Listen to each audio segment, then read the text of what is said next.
मेरा आपसे अनुरोध है कि आप अगर वो जगह लेना है तो उधर उसमें लो, या दूसरा सबसे अच्छा हमने समुद्र को नागपुर तक लाया है और पोर्ट पूरा हुआ। सिंधी में ड्राई पोर्ट बना है, सिंधी और जालना में 2 जगह मैं शिपिंग मंत्री था, मैंने ड्राई पोर्ट बनाया, लगभग बन गया है।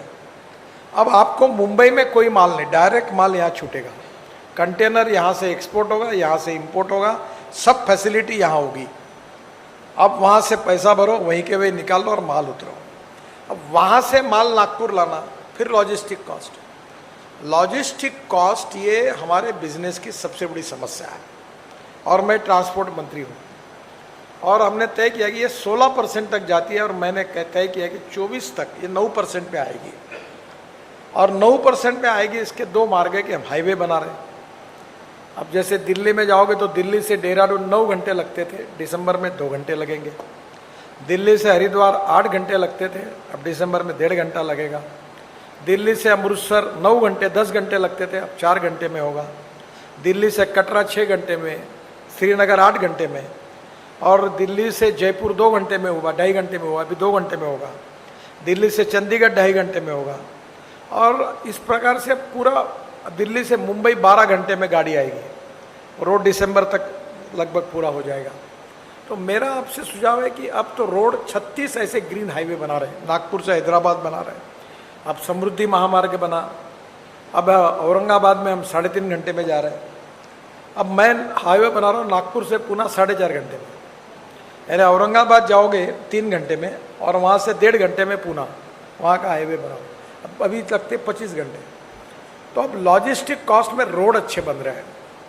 दूसरी बात यह है कि फ्यूल में, जिसका मंत्री मैं हूँ, मैं बहुत बार कहता हूँ, मैंने LNG के ट्रक को लॉन्च किया। LNG का ट्रक है डीजल से 50% कम। अब कोयले से मिथेनॉल बनता है। मैंने बंगलोर में बसेस लॉन्च की, 20% डीजल में मिथेनॉल डालते हैं। मिथेनॉल का रेट है 25 रुपये और डीजल का है 120 रुपये, वो सस्ता हो गया। अब मैं इलेक्ट्रिक के ट्रक को लॉन्च कर रहा हूँ, वो और सस्ता है, 150 रुपये का 120 रुपये का डीजल और पेट्रोल के बजाय 10 रुपये 12 रुपये की इलेक्ट्रिसिटी लगेगी। अब मेरे पास सब इलेक्ट्रिक कार है, हाइड्रोजन पे चलने वाली कार में मैं घूमता हूँ दिल्ली में, जो पानी से हाइड्रोजन निकलता, वो पहली कार मेरे पास रखी मैंने, कि लोगों को कहने के लिए कि बदलो। तो अब धीरे धीरे पेट्रोल डीजल के कारण कॉस्ट बढ़ती है। तो मेरा पहला सुझाव है कि ट्रांसपोर्ट में फ्यूल और रोड में होने से फायदा होगा और लॉजिस्टिक काम करने से ये बढ़ेगी। अब ये मनोज के यहाँ मैं गया था, ये फर्नीचर बनाता है, मैंने इसको कहा कि डिज़ाइनिंग अच्छी होनी चाहिए। लोग चाइना क्यों जा रहे हैं? एक शहर बसा हुआ है, क्योंकि डिज़ाइंस अच्छे हैं, क्वालिटी अच्छी है और रेट कम है। अभी एक अच्छी बात बताता हूँ, मैं एक बार रतन टाटा पर और आनंद महिंद्रा पर बहुत नाराज हूँ और मैंने कहा कि तुम दोनों के कारण इस देश में फॉरेन कंपनियाँ आई और पनपी। तुम कॉस्ट सेंट्रिक हो, क्वालिटी सेंट्रिक नहीं हो। तो आनंद महिंद्रा को बात लग गई और उसने 4 महीने के बाद मुझे फ़ोन किया कि मैंने इटाली में एक डिज़ाइनिंग कंपनी खरीदी की और ये थार करके उनकी गाड़ी है और अभी नई SUV वहाँ डिज़ाइन हुई। अब उसकी वेटिंग लिस्ट है। अब टाटा के ट्रक की, टाटा के गाड़ियों की वेटिंग लिस्ट है इलेक्ट्रिक की। पहले तो तैयार करने के लिए तैयार नहीं थे, अब 1-1 साल लगता है। अब मेरे घर पे लोग आते हैं कि तुम पत्र दो, हमको आउट ऑफ टर्न गाड़ी चाहिए। अब electric scooter, electric auto rickshaw, electric bus है, अभी हज़ारों बसेस इलेक्ट्रिक की आ रही, एकदम सस्ती है। तो आज क्या हुआ कि डिज़ाइनिंग ये बहुत इम्पॉर्टेंट है। पर आज जो फर्नीचर के डिज़ाइन हमारे यहाँ तैयार होते हैं वो लोग लेते नहीं। इटली से अब एक आइकिया करके कंपनी है स्वीडन में, उन्होंने इतने अच्छे डिज़ाइन बनाए हैं कि हैदराबाद में उन्होंने अपने मॉल का उद्घाटन किया तो 4 दिन लोग अंदर घुसे थे, बाहर निकलने के लिए समय लगा। तो मनोज चापले के यहाँ रस नहीं होता कोई क्योंकि ये वही पुराने डिज़ाइन जो है, 2 ठोके तैयार करके लगाओ और ठोको किला, ऐसे नहीं जमता। उसके डिज़ाइंस बदलने के कारण फर्नीचर का एक मैन्युफैक्चरिंग हब, क्लस्टर नागपुर में तैयार हो। तो मैंने कहा कि आप इंपोर्ट करते हो, डायरेक्ट लकड़ी लाओ और सिंधी सेलू के बाजू में मैं तुमको जगह देता हूँ, ये जगह में कमर्शियल कॉम्प्लेक्स बनाओ बहुत फायदा होगा। जितना 10 साल में नहीं कमाई की उतना वो कमर्शियल कॉम्प्लेक्स में और रेसिडेंशियल कॉम्प्लेक्स में पैसा मिलेगा और मुक्ति पाओ यहाँ से। और तुम वहाँ अपने आराम मशीन बोलो मुझे कितनी जगह चाहिए, मेरे पास ऑलरेडी जगह है, मैं खरीद सकता हूँ। मैं पोर्ट में मैंने अब NHI में ले लिया है मैंने वो। और नागपुर का जो कार्गो हब है, पैसेंजर हब और गुड्स हब, कार्गो हब, तो अभी हमने तय किया है कि नागपुर 0 महीने नागपुर को लॉजिस्टिक की कैपिटल बनाना। तो मैं अब पूरे नागपुर के गोडाउन्स ये सिंधी में लेके जा रहा हूँ। और ये अभी सिंधी आप पहुँचने के लिए टाइम कितना लगता है? 25 मिनट में जाओगे आप। अभी यहाँ से जो खापरी का रेलवे पुल है वो वहाँ से मैं पुल तोड़ रहा हूँ और वहाँ से डायरेक्ट पुल से ऊपर आप VCA के आगे उतर जाओगे। और रोड को 6 लेन बना रहा हूँ। और बूटी बोरी से तुरंत कब पहुँचेंगे पर सब कहीं सिग्नल नहीं है, न कहीं रेलवे फाटक है। और बाद में वर्धा से पूरा कंक्रीट रोड बना दिया है। तो सिंधी पहुँच जाओगे तो मेरे हिसाब से 20 से 25 मिनट में पहुँच जाओगे आप। और वहाँ 25 मिनट कुछ भी नहीं है। और वहाँ आप इंपोर्ट करके लकड़ी लाते हो, ट्रक में भरते हो, हमाली देते हो, वो फिर से इधर लाते हो, यहाँ काट के फिर बेचते हो। इसके बजाय वहीं के वही लकड़ी लो और वहीं के वही काटो और वहीं फर्नीचर के क्लस्टर तैयार करो, अगरबत्ती के तैयार करो, तो लॉजिस्टिक कॉस्ट कम होगी। 10% भी उसमें बढ़ा तो कॉम्पिटिटिव बढ़ेंगे तो बिजनेस बढ़ेगा। तो कहीं ना कहीं बिजनेस को समय के साथ बदलना पड़ता है और ये नहीं बदलेंगे तो नेचुरली इसमें फिर स्टैग्नेंसी आती है। मुझे अभी और एक अच्छी बात मैं आपको, आज ही मैं एक साउथ इंडिया के बड़े फिल्म एक्टर है, विलन है वहाँ का, सयाजी शिंदे करके, बहुत पॉपुलर है। तो वो एक ट्री प्लांटेशन का काम करते हैं। तो मैंने उनको कहा कि तुम अभी आज ही उन्होंने 70 ट्री औरंगाबाद पैटर्न रोड पर बढ़िया ट्रांसप्लांट किए। तो मैं आपको एक कह रहा हूँ कि बाम्बू का प्लांटेशन करने के पीछे पड़े। आपको पता होगा कतार में नया एयरपोर्ट बना, उसका बाम्बू का काम हिंदुस्तान के लोगों ने किया। अभी ये मालदीव में 4 रेस्टोरेंट होटल्स जो थे समुद्र में वो बाम्बू के बने। अभी बंगलोर का एयरपोर्ट बाम्बू में बन रहा है। अभी वो सिंधुदुर्ग में एक अच्छे फर्नीचर के डिज़ाइन काफ़ी बाम्बू में बन रहा है। अब बाम्बू की टाइल्स बन रही है, बाम्बू के चमचे बन रहे हैं। अभी आसाम में मैं MSME का मंत्री था, 9 फैक्ट्री खुली है और बाम्बू की टाइल्स बनती है। ये प्लाईवुड बाम्बू का बनता है।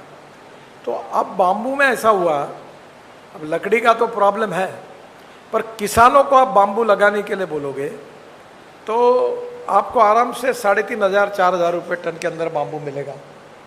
और वही बाम्बू से अगर आप अलग अलग चीज़ें बनाओगे तो मुझे लगता है वैल्यूडेशन होगा। अभी हवाई जहाज़ में आप मैगी खाते हो या कुछ उपमा खाते हो तो जो चमचा मिलता है वो भी बाम्बू का है।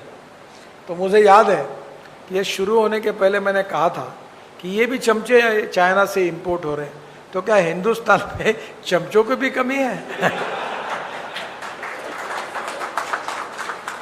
पर अब वो आसाम में बनने लगे, 9 फैक्ट्री खुल गई। टूथब्रश बाम्बू का आया, बाल का कंगा बाम्बू का आया। तो बाम्बू अगर किसानों ने लगाया, ये पूरे तैयार है किसान लगाने के लिए। मैंने अभी एक स्कीम की कि हमारे यहाँ पावर प्रोजेक्ट है, लड़के देखते हैं, अभी हमारे यहाँ 380 मेगावाट पावर होती है, तो हमें रोज़ 5,000 टन कोयला चाहिए। तो मैंने उसको बोला कि इसके बजाय हम लोग बाम्बू क्यों नहीं यूज़ करें।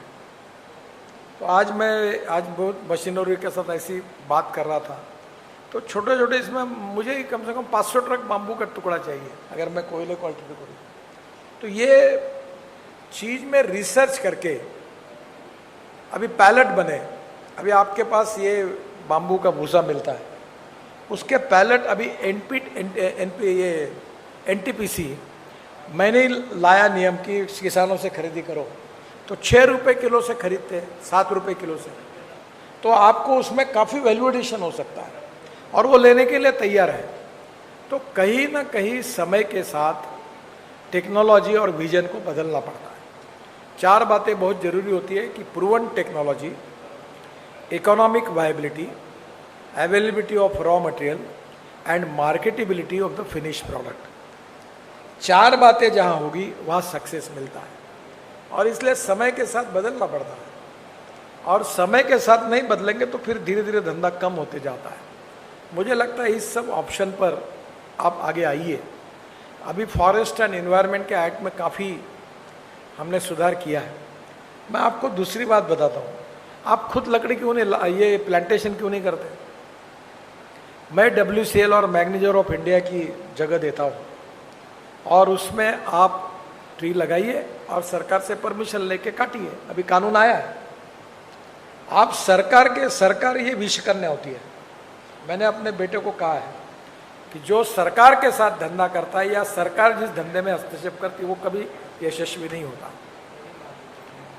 कभी भी सरकार के साथ पड़ना नहीं लपड़ेगा। आप किसानों को बताओ कि तुम लकड़ी लगाओ, हम खरीद लेंगे और उसकी टीपी उसको मिल जाएगी, बाम्बू को जरूरत नहीं है।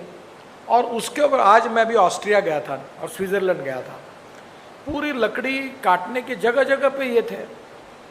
इतनी लकड़ी है उनके पास, कोई प्रॉब्लम ही नहीं है। हम प्लांटेशन करें, लकड़ियाँ लगाए और कुछ लकड़ी काटते रहे और लगाए। अभी मैं नेशनल हाईवे के बाजू में मैंने 3.5 करोड़ बाम्बू लकड़ी लगाई है, पेड़ लगाए। और अब उसमें मैंने सुधार कर लिया कि लकड़ी बेचने का हमको अधिकार है, वो फॉरेस्ट नहीं है।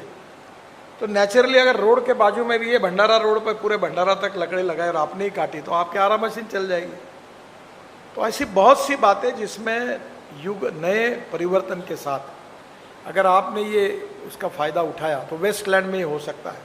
अभी बाम्बू से हमने बायो इथेनॉल बनाया और ये आसाम में, और वो गाड़ियाँ चल रही उसके ऊपर।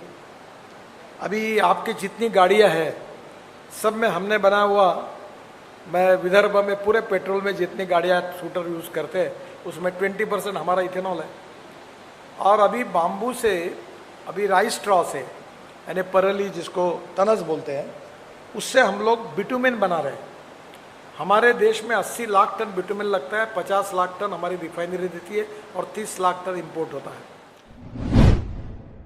प्रूवन टेक्नोलॉजी आई। मैं सब किसानों को कहने वाला हूँ कि पहले अन्नदाता थे, अब ऊर्जादाता बन गए, अब बिटुमिन दाता बनो। ट्रैक्टर मोल्डेड 20 लाख का यूनिट डालो, बिटुमिन बनाओ, मैं खरीदता हूँ 30 लाख टन, 30,000 करोड़ का मुझे चाहिए। मैं लाखों करोड़ के रोड बनाता हूँ, मैं आपसे खरीदी करूँगा। तो कहीं ना कहीं टेक्नोलॉजी के साथ बदलने में जो नया नेतृत्व है अभी, उन्होंने जरूर इनिशिएटिव लेना चाहिए।